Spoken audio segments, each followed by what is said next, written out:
is what? My name is none your fucking business. Why the fuck I gotta say this? Show up at the trailer and I'll fucking make you famous. Zigzag bitch and we'll see how good the aim is. Don't really need to aim when you mag dump though. Don't really wanna know what's in that trunk, yo. Whole ass with your ass, you don't pass go. Low class, no class, I blow that smoke. These old ass faggots got a problem with the pussy. I'd say to use your brain, but the vodka got it mushy. The Molly and the Met trying steadily to step. I'd say to suck a dick, but it's already on your breath. You bitch made on the net. You want the streets? I think not, homie. Best to tuck tail retreat. Went up against a little girl and got outsmarted. It ain't hard. The whole lot of y'all's retarded.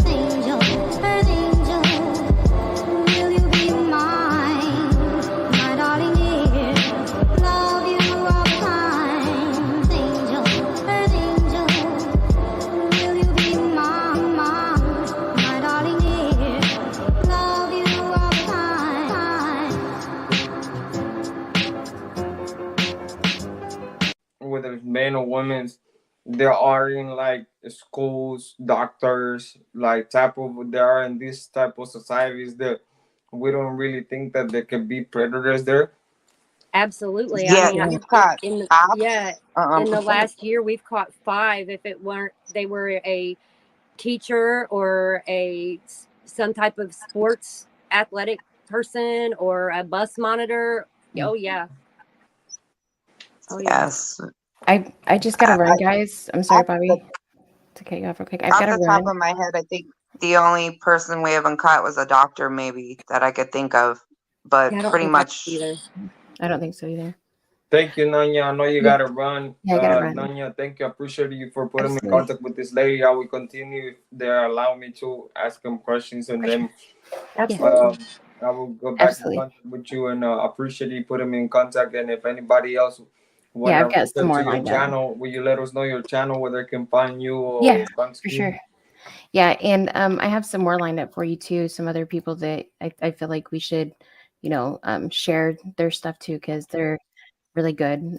Some catchers and decoys as well. And I think here's my channel. I'll post it right here for you. But I appreciate you, Sammie and Bobbie, for coming up. Love And you, Swag, honey. thank you. anytime. Love you guys do. I'll see you guys later. I gotta go because they're about to have a catch. So thank you, Swag. Thank you to your Thank- wife as well. Thank you, Nonya. Thank you. Bobbie and Sammie, thank you. I appreciate you guys also for taking the time out of your day to at least do this for interview for me and with the support, Nonya. My pleasure.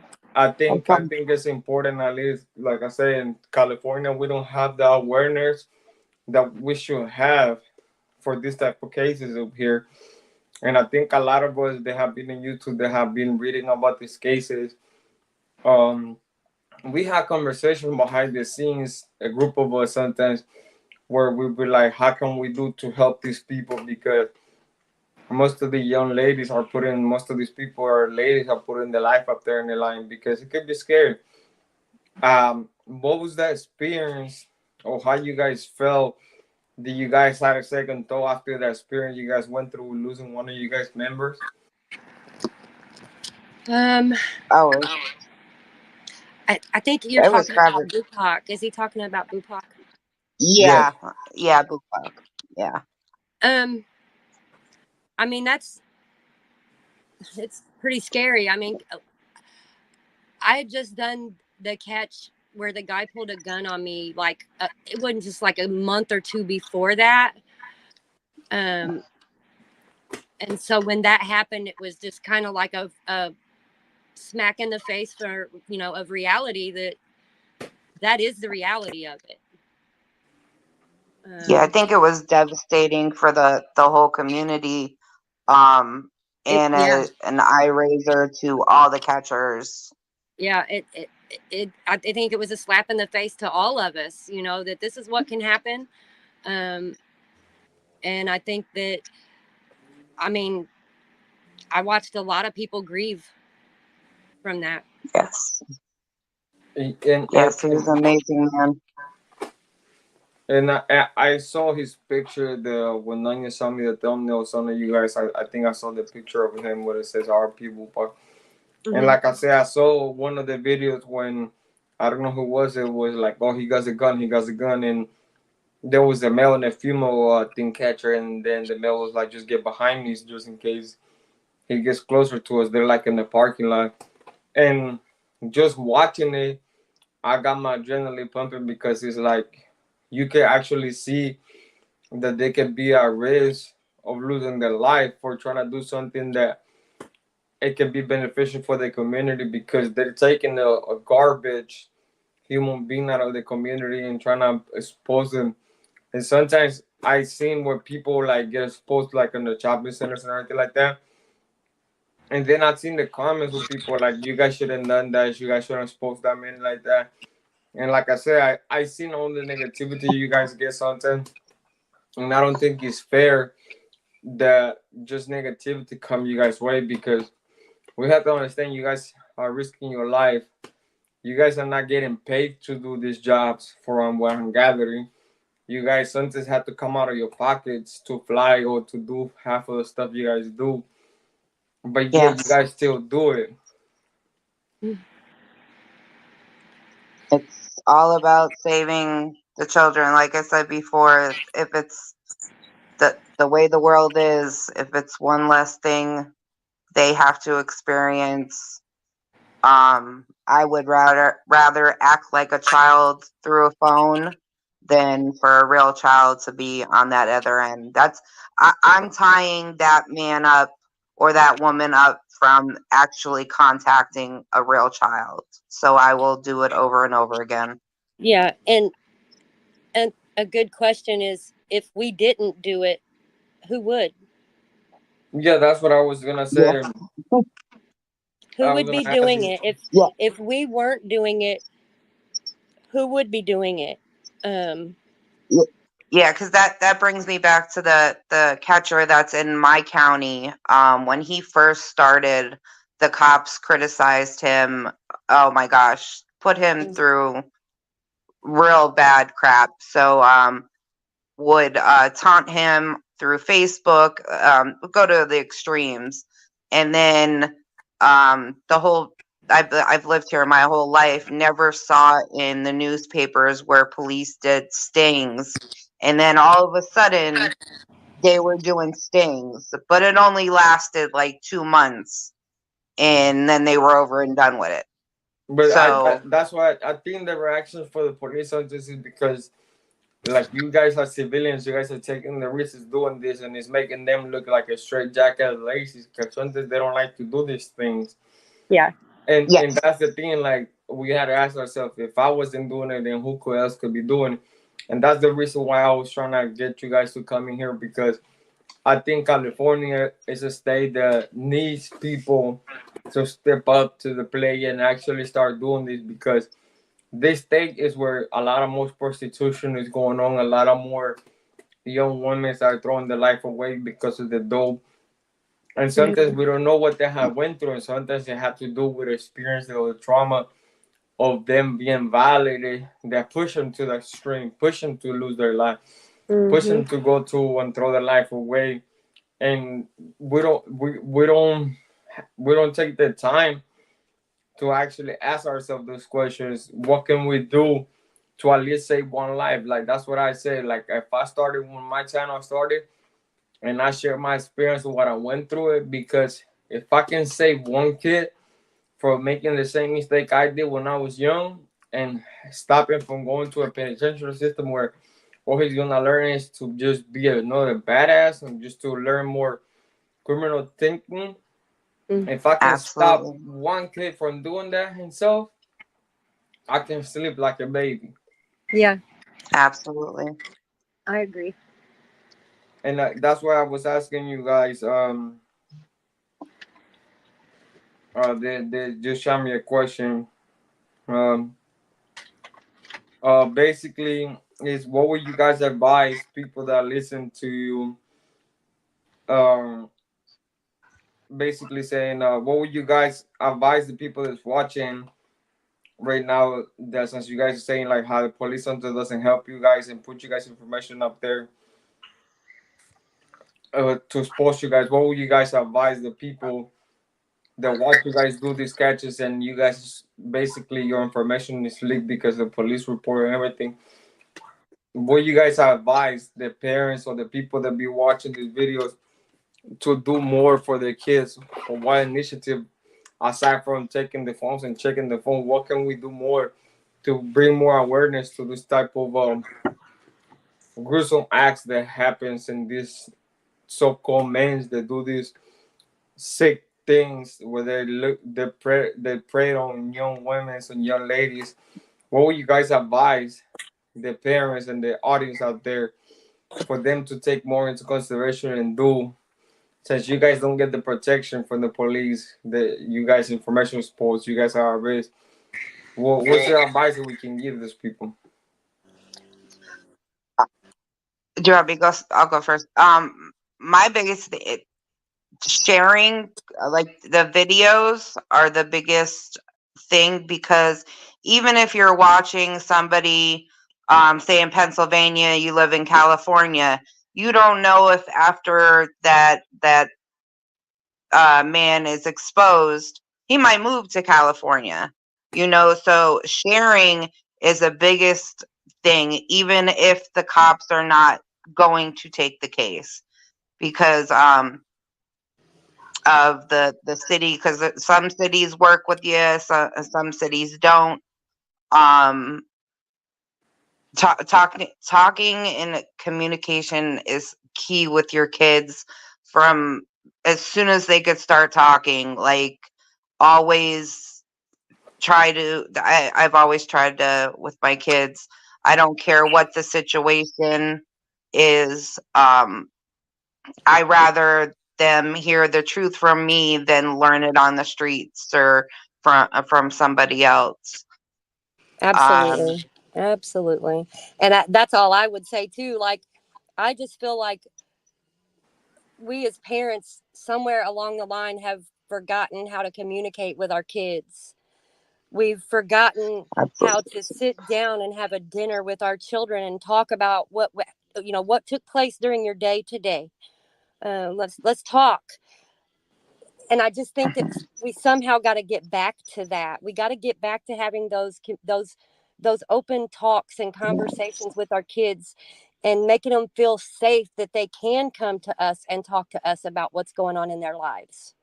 Go back to the ask basics. about their friends. Yeah, because if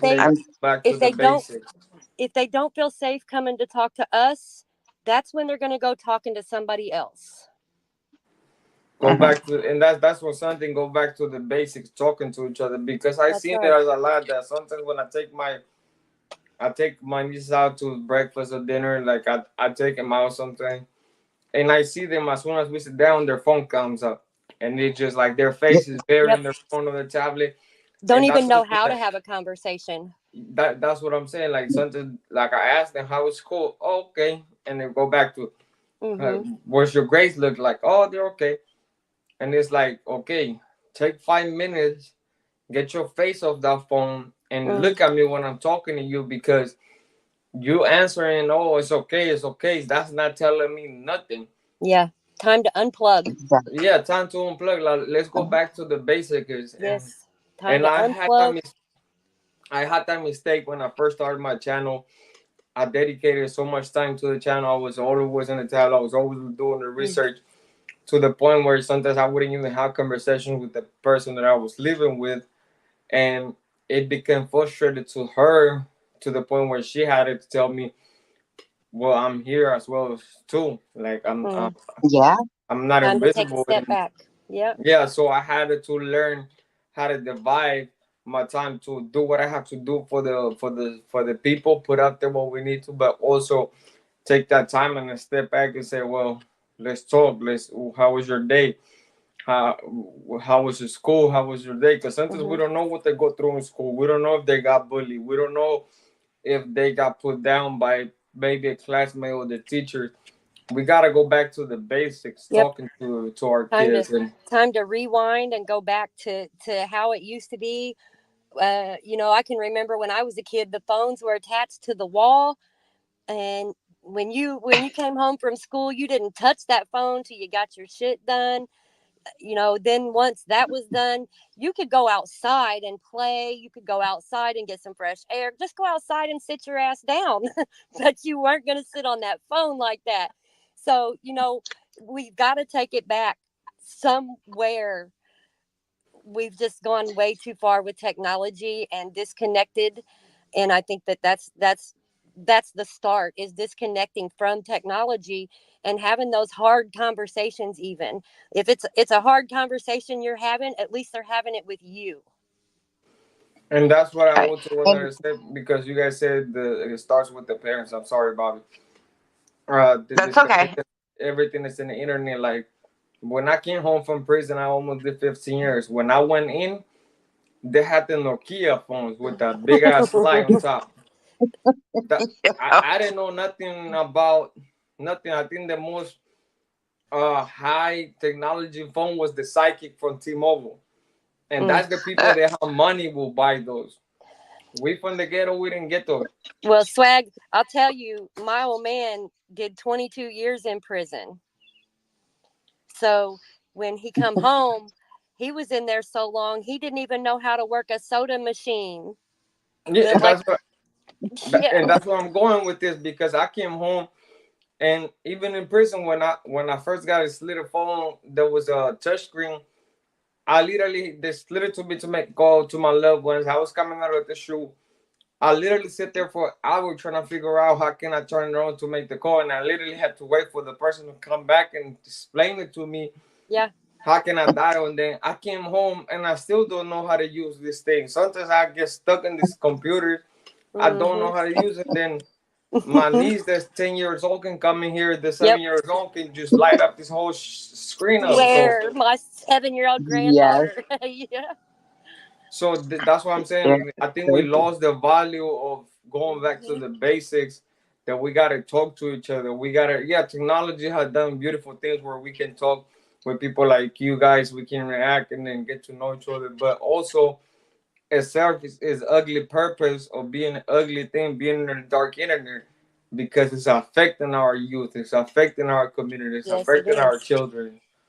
It is. It's because I believe babies are having babies, and when they're having babies, they don't have the patience.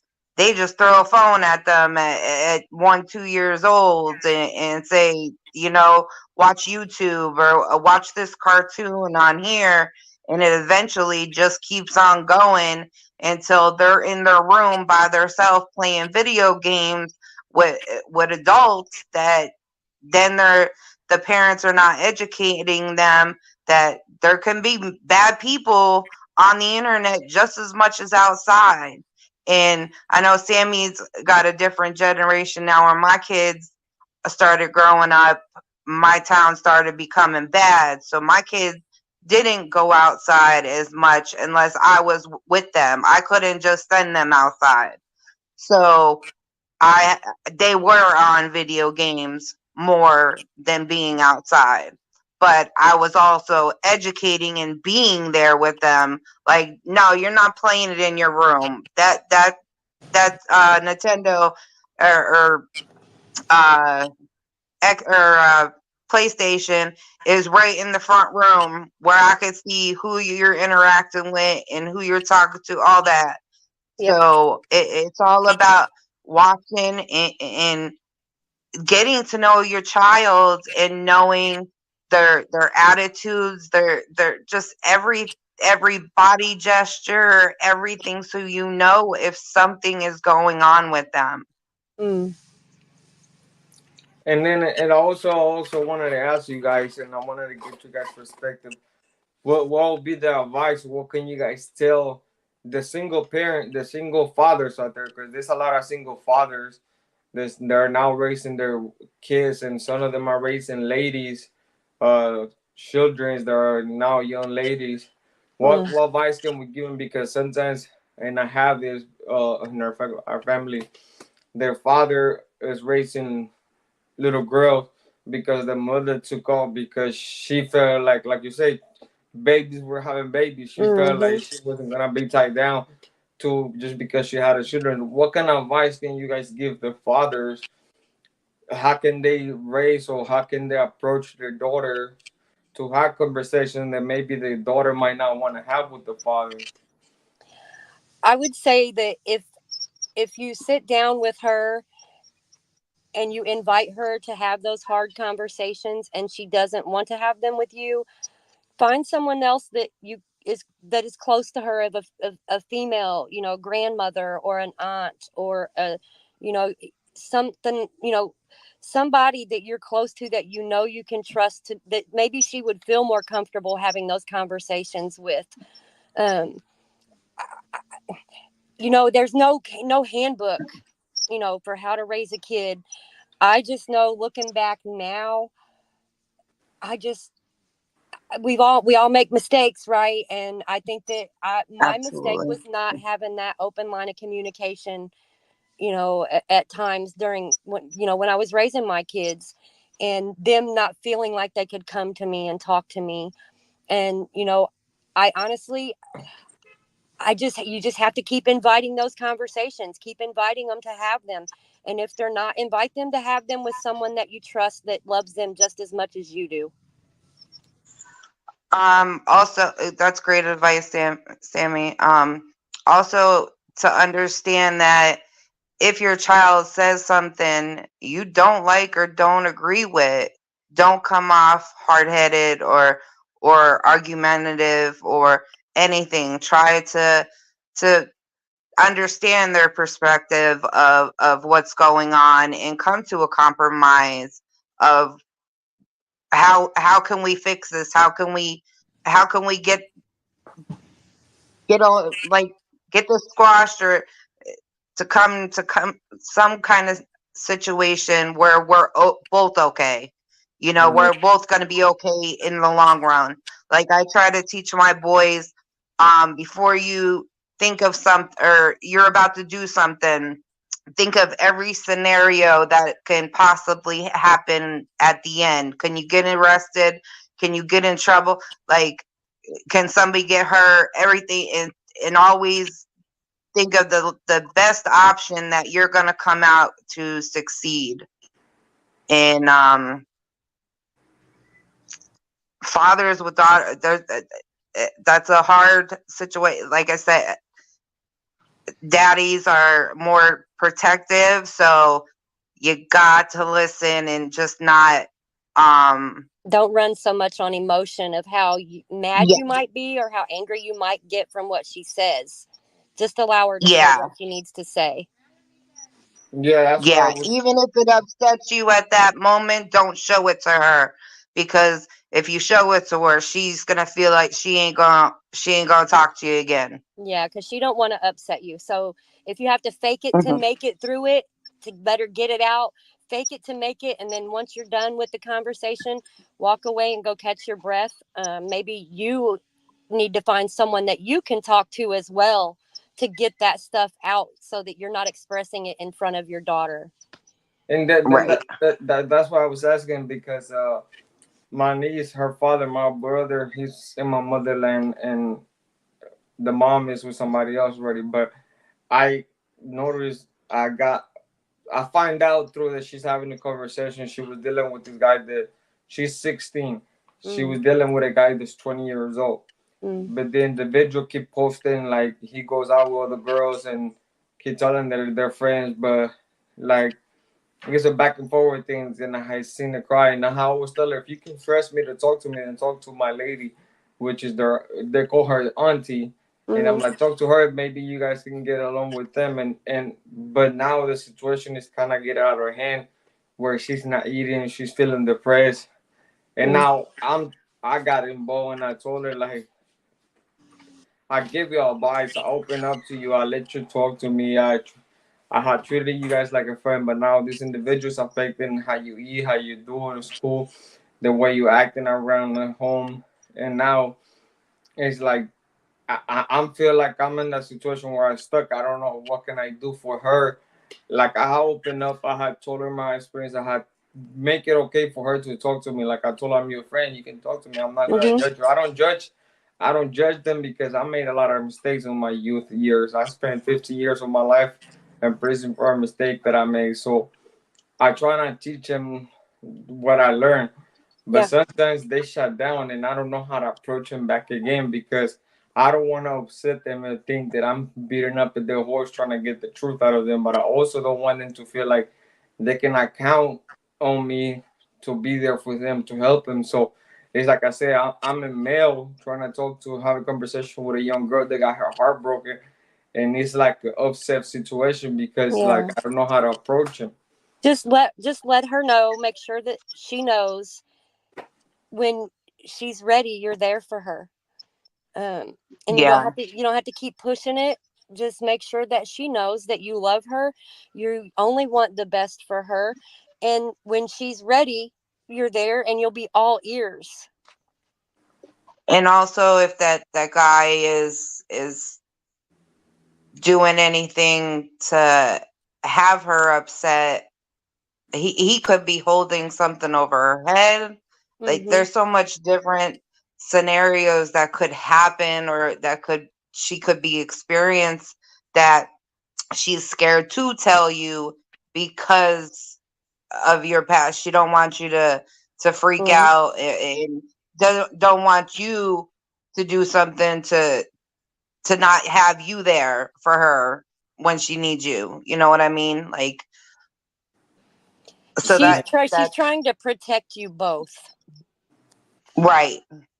She could be, yeah. Yeah. So it would be even if counseling, if a child 16 going through anything, if she's shutting down, I think the best scenario would be counseling. I agree. Something's going on that hopefully, I mean, counseling doesn't work for everybody.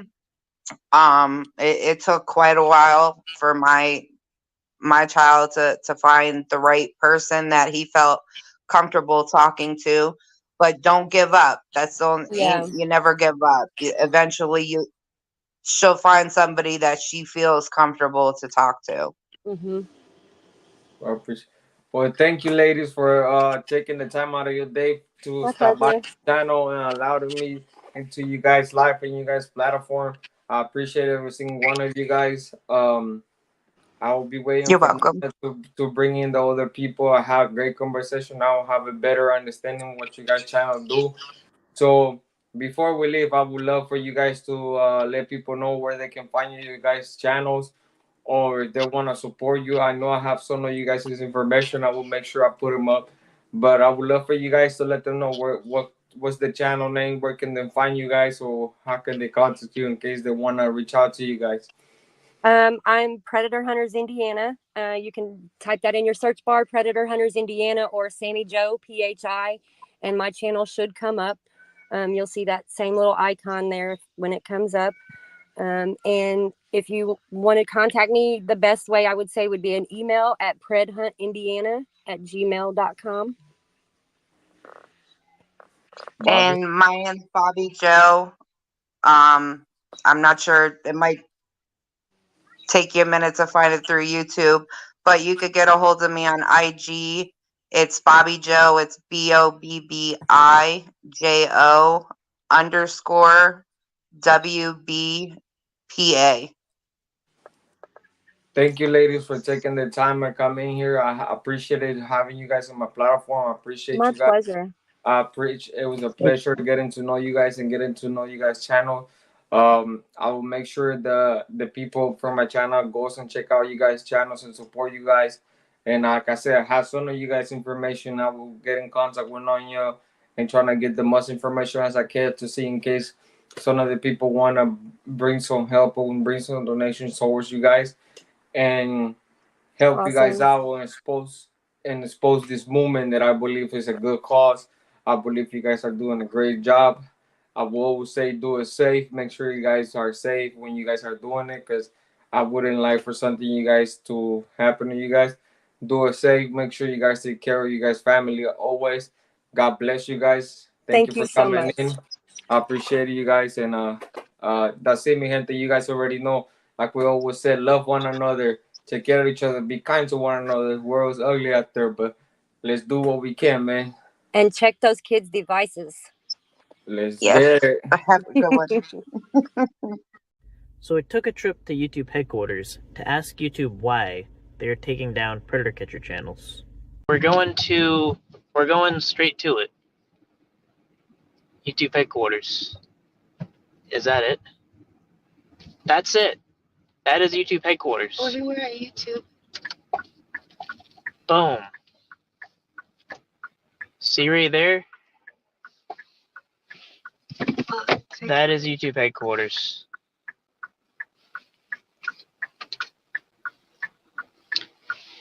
So this is the home of where these terms of service were set. Now, obviously, not being important enough, it's not like I can bust into YouTube headquarters and speak to the CEO about why YouTube is doing this. Instead of tackling the issue top down, I decided to start grassroots.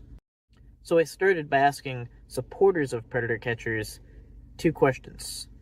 The first question being, what do you believe the importance of predator catching on YouTube is?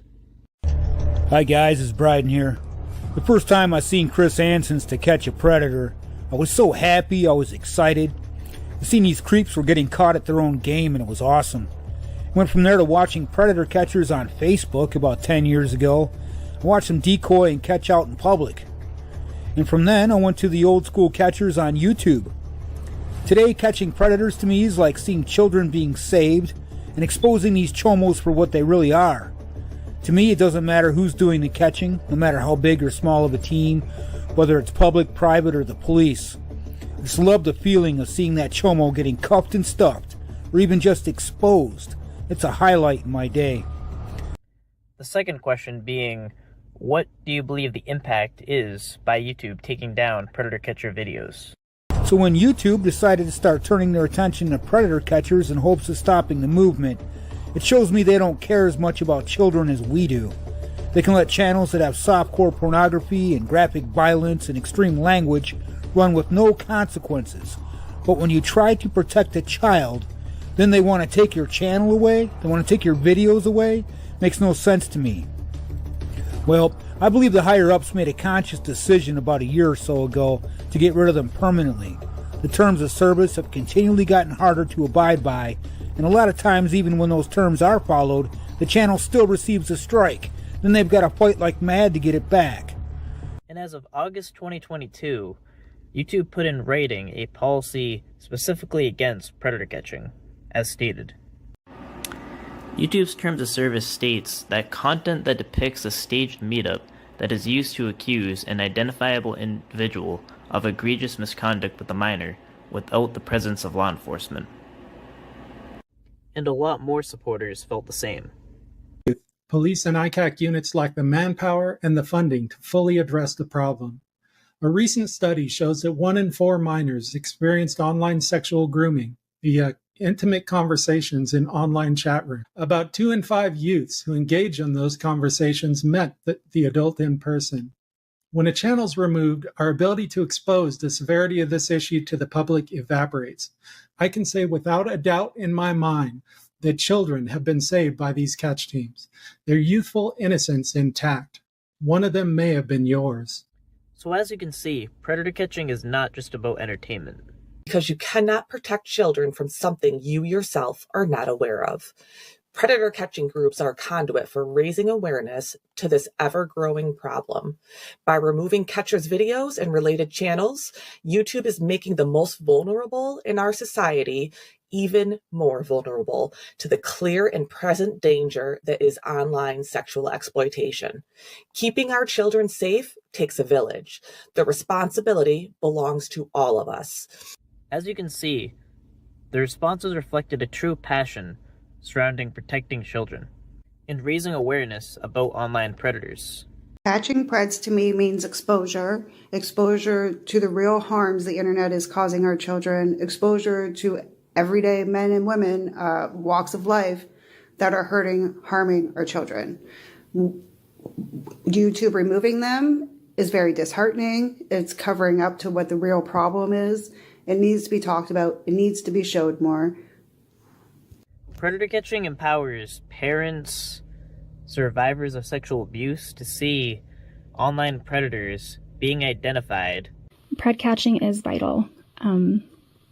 When YouTube takes down the videos and channels, it feels like a slap in the face.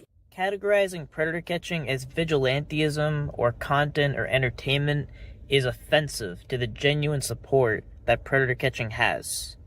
Like, what good is a video platform if it actively shuts down the exposure videos that are going to help real children in our communities? Like, if you're not part of the situation, then you're part of the problem. So YouTube, stop being a part of the problem. Taking down predator catching does not mean you're discouraging vigilantism. Taking away the comfort that child sexual abuse survivors have when they see predators caught when theirs weren't. So this channel is dedicated to giving a voice to those supporters that you're taking away from. A huge thanks to the supporters that have weighed in on this issue. Predator catching is an investigative journalistic movement that should not be stopped. And if you feel the same, talk about it, spread the word, and ask YouTube why they're taking away predator catcher videos.